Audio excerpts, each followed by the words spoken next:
9. Done any nagging lately? One of the things which delights me is the study of words and their origins. One such interesting word is nag, as in, my wife or husband nags me. The word comes from Scandinavia, and it means to gnaw, bite, or burrow. It has an interesting history. In the Middle Ages, and in many areas still, thatched roofs were commonplace.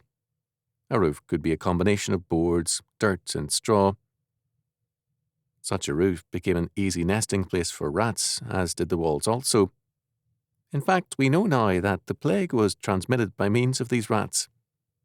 People who lived in such housing were most susceptible to the plague, whereas those who lived in stone houses contracted it less often.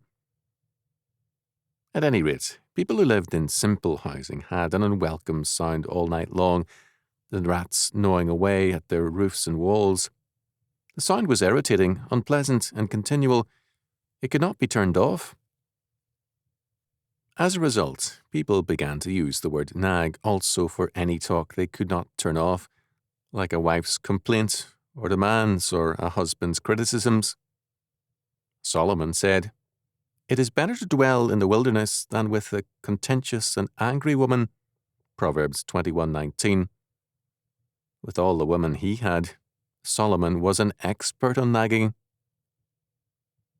However, it would be unfair to say that all nagging is bad. Sometimes we need nagging to get to work that needs to be done.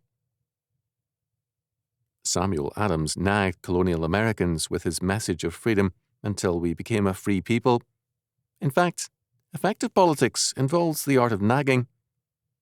Nothing has ever succeeded in politics on the first try. What has always been required is a dedicated and persistent group that nags at the powers that be until they wake up to the issue.